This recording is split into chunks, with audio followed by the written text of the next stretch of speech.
What's up, guys? It's Rowan And Terry, here from ArtofSmartTV, bringing you another episode of the HSC Economics Review. Now, with Australia being ravaged by some of the worst bushfires that we've had on record, we had the outbreak of coronavirus with, I think recently, 1,300 deaths and almost 60,000 confirmed cases at this point, with those numbers continue to increase. A lot has obviously happened around the world, and a lot of that has impacted the Australian economy. Right, and so for today's video, we really just wanted to take a deep dive and just see what would the impacts of these global events be on the Australian economy. So to kick things off, we're going to just start by looking at how the Australian economy ended in 2019, right? And then we're going to move on and see how these fires, the coronavirus, and of course the continuing drought, which even despite the rain that happened, is still prevalent in some areas around Australia. So let's just dive straight into it. What was set the scene for us, Rowan, in the end of 2019? So the end of 2019 was, I think, interesting because if you look at, the face of it, Australian economy seemed to be going pretty well. But if you start diving in a little bit, you're going to see that it's a very brittle facade. Yeah. And so I guess some really good examples of this is, if we look at economic growth data at the end of the year, the September quarter had 0.4% growth. That brought us to an end of year 1.7, which, nowhere near the projections, right? The forecasts, were 2.25. The RBA was still thinking we were going to somehow hit 2.3. I don't know what world they were living in. But 1.7 wasn't too shabby. I think what's interesting, though, is when we start diving in to look at the drivers of that 1.7% economic growth, we start to really get a little more concerned. So, Terry, what were some of the things that were driving that economic growth that, we need to be a little worried about? To kick things off, the biggest component, household spending, really didn't pick up as it should have. Discretionary spending fell by 0.3%, and we actually had one of our best household savings ratios of 4.8% in a long time, right? And so that clearly showed that consumer confidence wasn't great either. Okay, consumers were opting to prefer to save than spend, even after we had the whole holiday season, and it didn't. Tax cuts playing out tax as well. Cuts as well. Forgot about that. Another rate cut. Yeah. I think I just want to add to this, right? And I think this is probably the scariest thing about where we ended 2019. And that is that, the data shows that it was our weakest performance in household spending since the GFC. And again, the GFC, we've talked about this in the exchange rate episode we did. The GFC was a singular event that was a crisis, right? And so, it's not unanticipated to see poor economic data flow through as a result. We don't have a single event that's really occurred up until this point, end of 2019, and it's creating similar SKS, sort of data to the GFC. So, okay, we've got crappy consumer confidence. It's woeful. Yeah. What is propping up that 1.7% growth then? Okay. So a lot of the plaudits could have went just to government spending, who were the main contributor to growth in the market, because in their budget they announced lots of investment in the infrastructure, lots of spending, but the private sector really just didn't pull their weight, and unfortunately growth wasn't great. The other side, of course, is exports. Now, how did exports fare? So exports have been doing quite well. So there was a 0.2% growth towards GDP as a result of exports. So you can see that exports provided a bit of tailwind, and that look has been, I think, on the basis of both just a really, low dollar. The value of the dollar has been a lot lower. That's been improving things, and actually, Australia, and we'll cover this in an upcoming episode, guys, where we look at the impact of the phase 1 agreement with the US-China trade dispute, but Australia's also been able to really take advantage of, the trade dispute over the last 18 months, which has produced a positive towards, our economic growth. So we can see that growth isn't amazing. Like, it looks good overall, but the main driver, consumption, is not really there, and it's being propped up by the government. What's happening with unemployment? All right, so unemployment actually, surprisingly, fell, right? Because if you remember when the RBA was cutting the interest rates and the cash rates last year, one of their main targets was to actually ease some of that spare capacity in the labour market. So it looks like unemployment's fallen a bit, but again, very similar to growth. It's looks nice, but just kind of crumbles when you break it down a little bit more. I mean, that's right, because most of that improvement in unemployment was a result of Christmas casuals. Right, it was just a lot of hiring happens over the Christmas period. It's very seasonal hiring. And I think you're right, Terry. If you look at the bigger picture, job ads are, almost, if you look at ANZ Australian Job Ads series, it was tracking 20% down over the entire year. That means there's less jobs being advertised, and that tends to be a leading indicator of then what happens to your unemployment figures. So there's analysis by the Centre of Future Work that really says that they're expecting unemployment to creep towards 6%, in 2020. So we sort of leave the year with a slight improvement, but it's not looking good for 2020. What about inflation, to just bring us home to sort of complete this picture before we look at the impact of the triple whammy? I think we were also pleasantly surprised a little bit with inflation, because we were expecting, the low growth, low inflation environment. But we did hit 1.8% year on year in this December 2019 quarter, which was 0.1% higher than the 1.7 recorded in the September quarter. But again, Rowan, what do you think? Do you think this is going to stay, or just a... Well, I think, when we've got spare capacity in the labour force, and we're saying that unemployment's most likely, it looked good, but it's going to increase. I can't see that changing unless we start to see some impacts with bushfires, coronavirus, right? So my feeling is it's probably going to drop unless we see some stuff that we're about to explore, right, which is that impact. So I think that leads us really nicely to this picture, right, where the economy, on the face of it, looks good, but some of the key drivers and key indicators underneath are pretty shaky. The governor of the RBA says that they felt that the economy had reached a gentle turning point, and I think the data sort of indicates it's maybe a little questionable. We then have the triple whammy, and the triple whammy is we've got an ongoing drought, we've then got bushfires, and then we have coronavirus outbreak. So, my take on this, before we even dive in, Terry, to sort of some of the actual analysis here, is that we've got an economy teetering, right, on the edge of maybe not doing so well. The key drivers are not going the right way, and then we get this triple whammy here.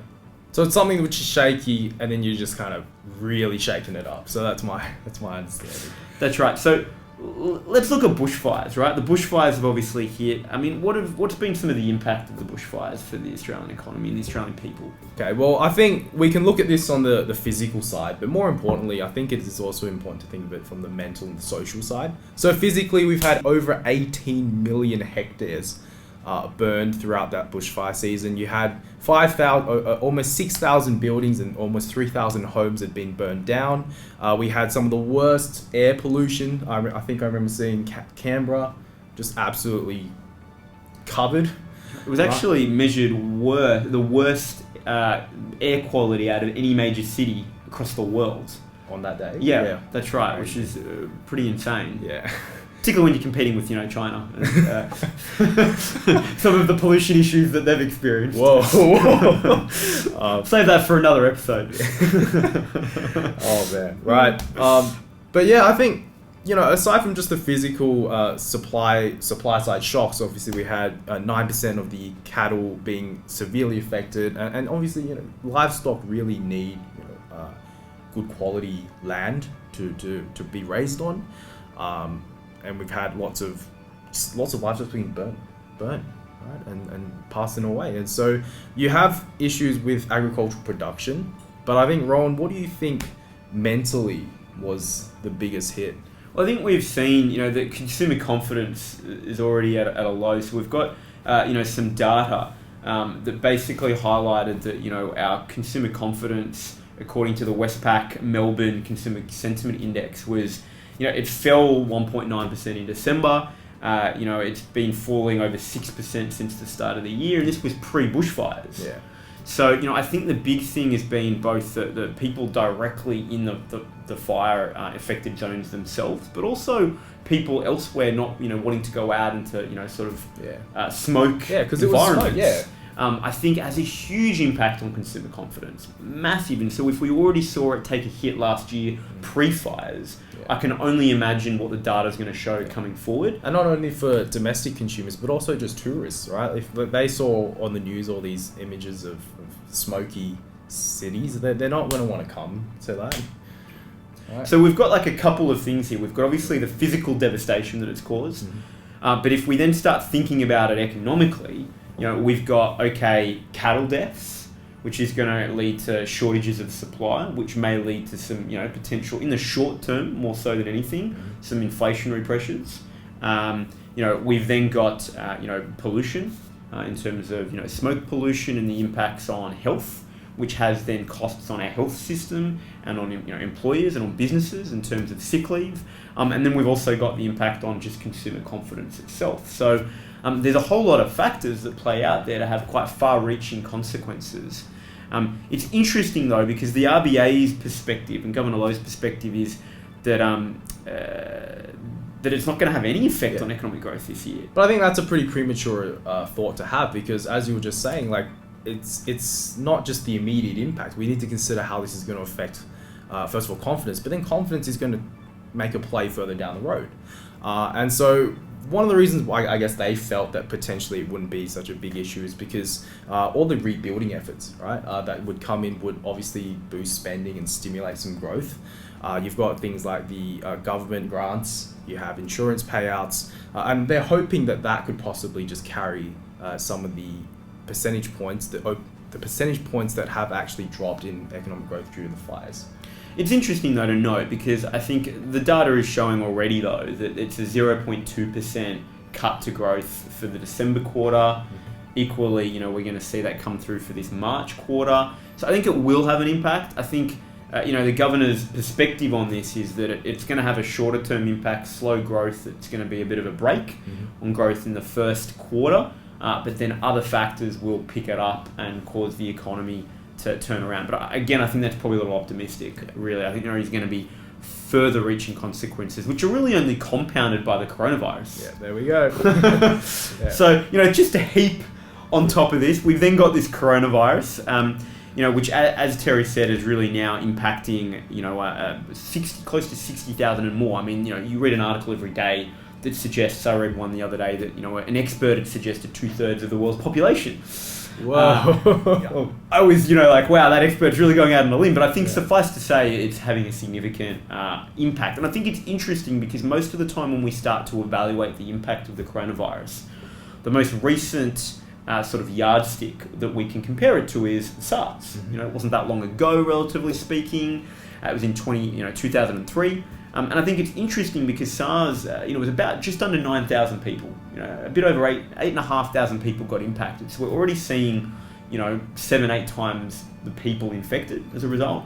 And that had a $40 billion impact globally.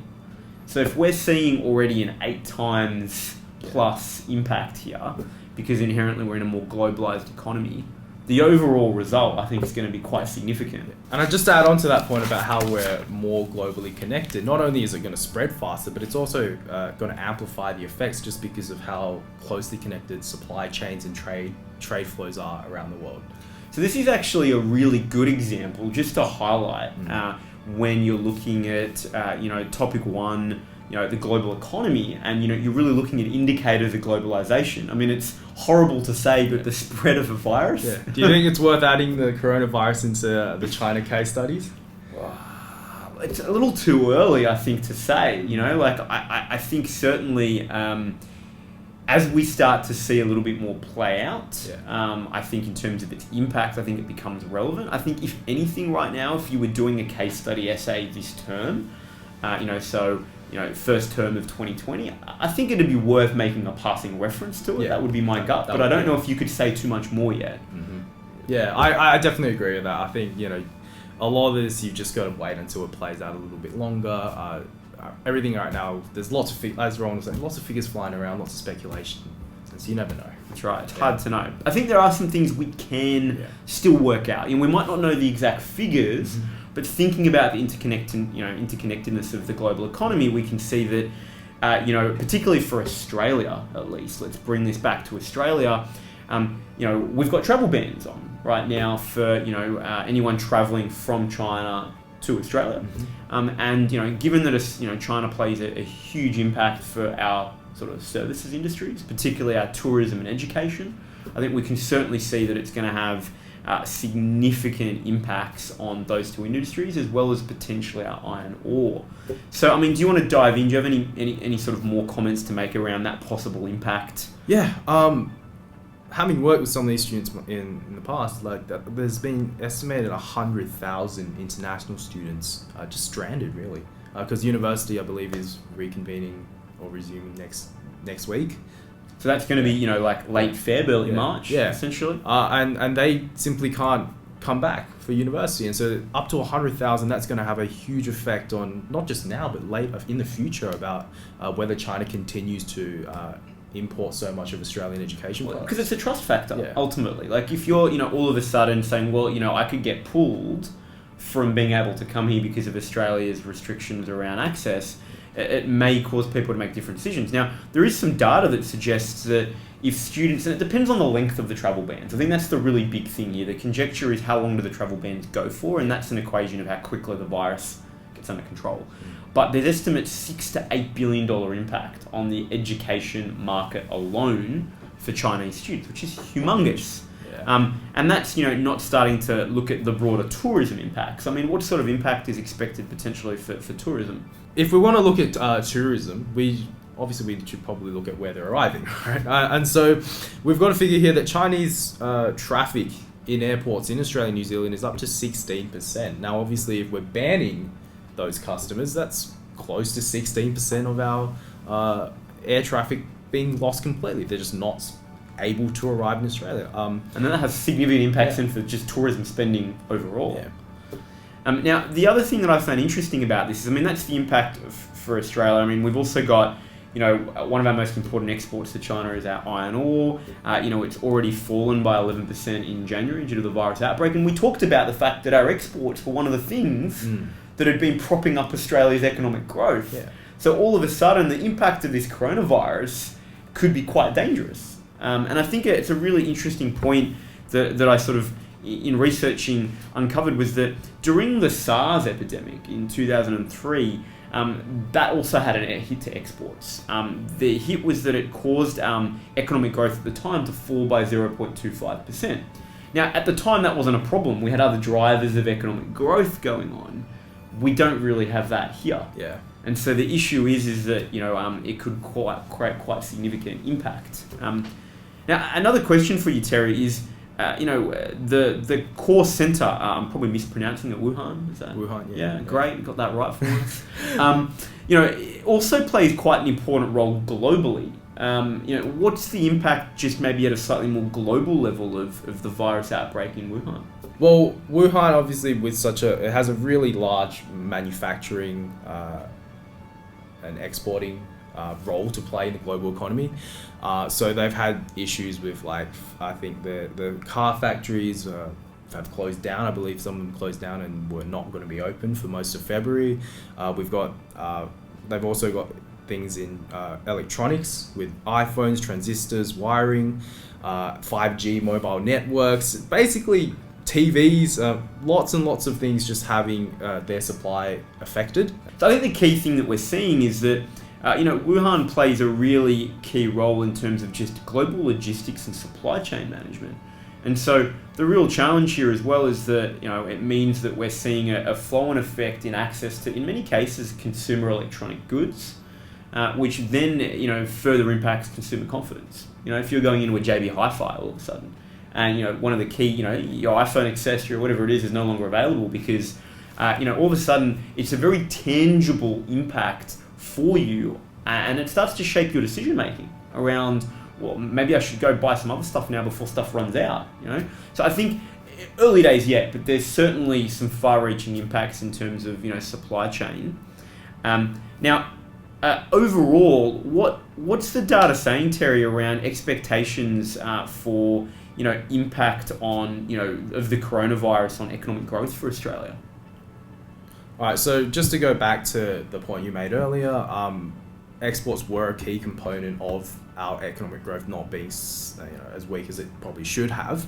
And so if we lose that driver, potentially we could have half of our economic growth just wiped out.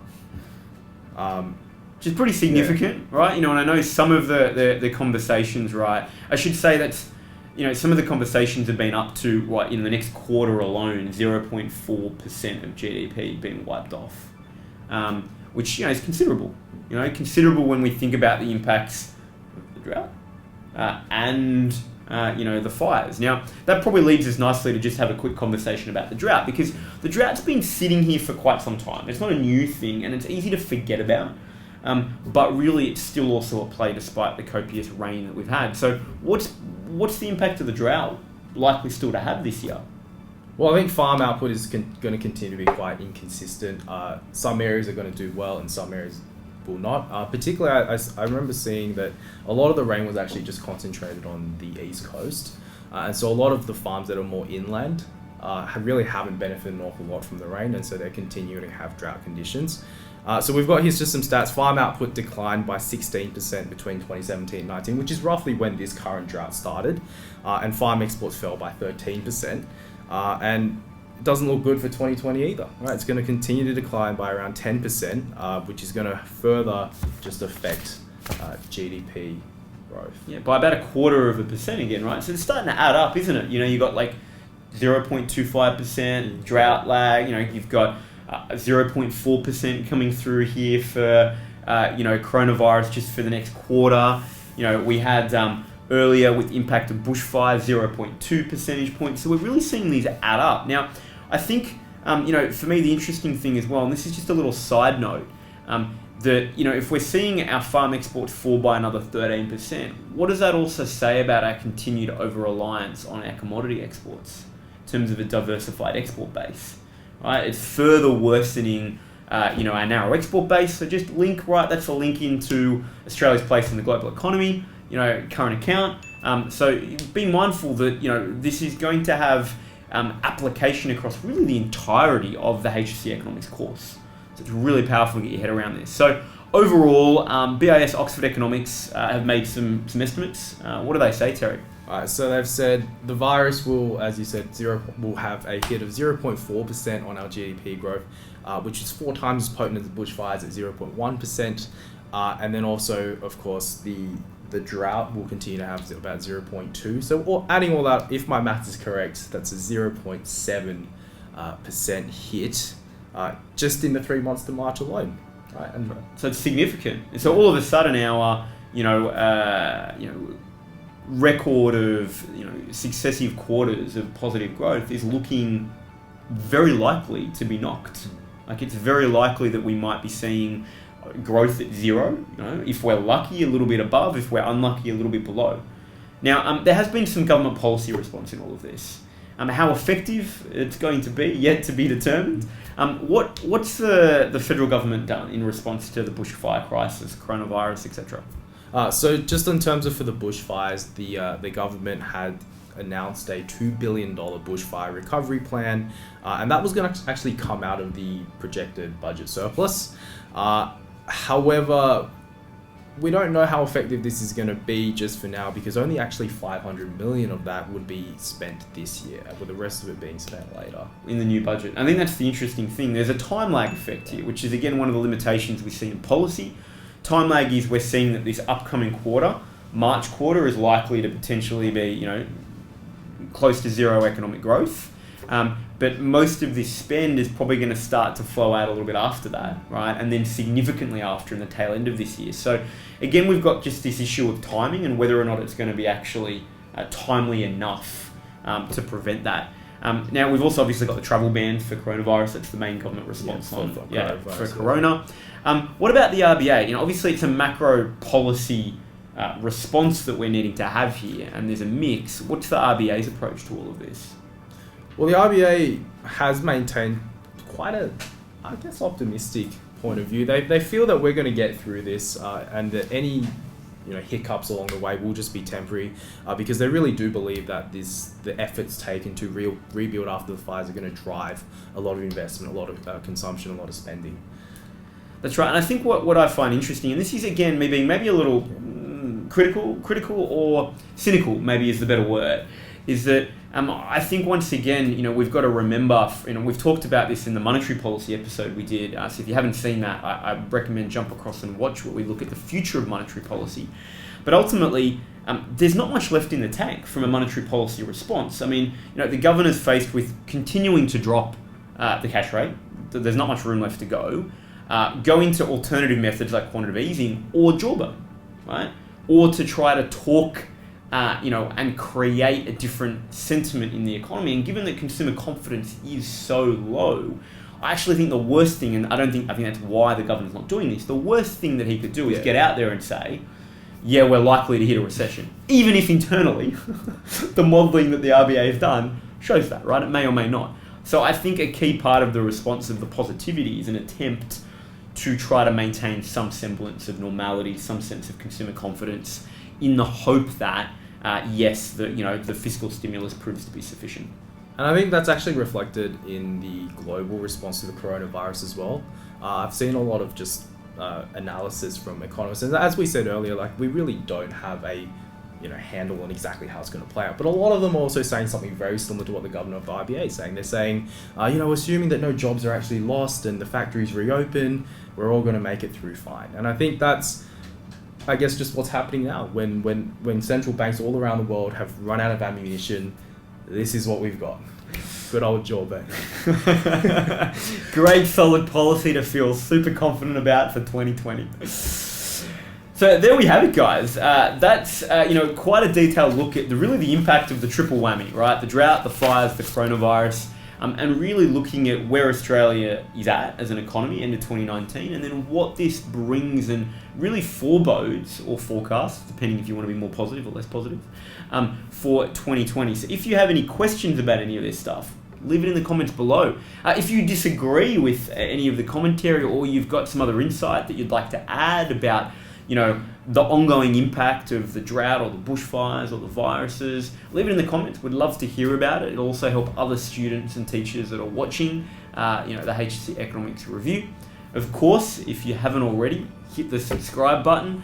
We do videos every single week, and we've got a lot more HSC Economics review episodes to come. I mean, because it's the best time to study economics right now, when the economy is on the edge of a recession. Yeah. So that's it for today, guys. We will see you next time.